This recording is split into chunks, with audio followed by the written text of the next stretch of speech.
Indiana, you don't want to live in Indiana. I'm just being honest. I don't go back to Indiana now. My girl's from Indiana.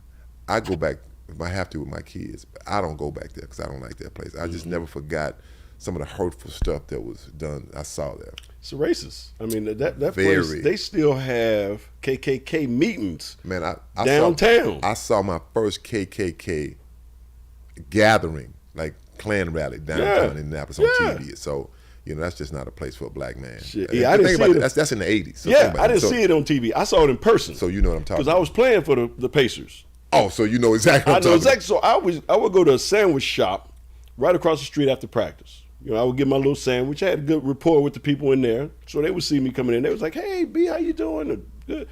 You guys good win last night? Or, blah, Yeah. One time I went down there this particular day, they was like, you might want to take your order to go. I was like, what you mean? They said, well, they having a Klan meeting down here. I said, get the fuck out of here. No, they having a Klan meeting. I was like, okay, give me my order. I'm going to turn around and watch this shit because I want to see what's happening. Yeah. And sure enough, right down there in Market Square Arena, right by that area. I know what you're talking about. They had a Klan meeting. And they had a rally. They had their hoods on and everything. And I sit there and watch that shit like, I can't believe this shit is happening. What year was that? 92, 93. Okay, yeah, because I think mine was in 1990. So 92, right. 93, somewhere in there. Because I played my first 10 years with the Lakers. Then I signed with the Pacers. So 93, 94, somewhere in there. Yep. But I was like shocked that this was even happening, in the United States, put it that way. And I was like, wow, there's some shit here. So I mean, for me, when I left the Rams, I never wanted to leave the Rams, but like I say, it's business. It became business. I got to try to take care of myself and life out because football career is short. It's really short.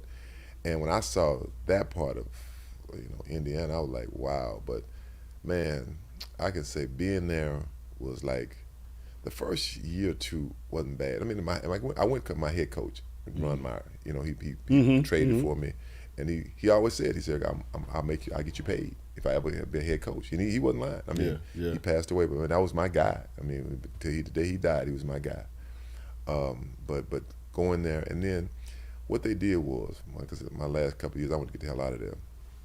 Take a banner, like you take a banner and hang over the rail. They took a banner, hang over the rail, and they had the picture of a black baby sitting in an Indian side position. They had watermelons on one side, stack of money on one side, with me eating 29 with me eating fried chicken. I saw that. And they let that hang in that place. I saw that. Man, I won't forget there was a girl I was dating, a sister. We best friends. Name is Holly. And after the game, she said, Eric, I was crying when I saw that. She said, I was so mad. She said, how could you even play? She said, how could you even stomach that? It was hard. I mean, it's hard. Like I pointed to it, some of the brothers started laughing. I'm like, hey. Shit ain't funny. I said, hey, motherfucker, that's you. Oh, yeah, man. I said, I'll do just change the number. Just change the number. That's my number, but that is you. You black too. Exactly. So, they took it down by, I don't know, third quarter, something like that. But, man, that, I just never forgot it. And you know what, Byron? I can't let that go. I mean, let it go, but I can't forget it. And there's some good fans in Indiana. Don't get me wrong. Right, some really good fans. Some good people agree. there. I agree. But let me tell you, that, and I say for us being black, they want us to let it go. Forget about it. Yeah.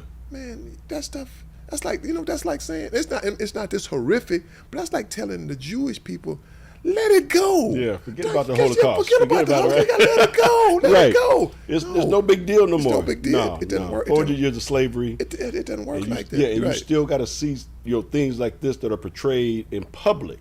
Right. Which is why I was like, I'm going to sit here and watch this. Yeah, I mean, it makes you want to watch it. And for me, like when I'm not in my book, man, the people I see in the book, I'm not angry. I'm just telling what happened. At that point, and then I was angry when I saw it. But am I angry now? Man, I'm too old to be. I'm not angry. But you know what? When I look back at it and think about it, am I hurt still? Of course I'm hurt. Absolutely. I'm hurt behind that because I always tell people, look at it like this. How about if that's your son or your daughter? That's my son. You white. And your son out there, you be like, hey, that's my son you're talking about. Oh, that's my daughter. Takes that. It's different then when they come up and call you the N word. And I've had that. I've had all kind of stuff happen. I'm sure you have too. And like I said, it's not an excuse. It's just something that we live with. We live with. You deal with it, and it's the way of the world. Yeah.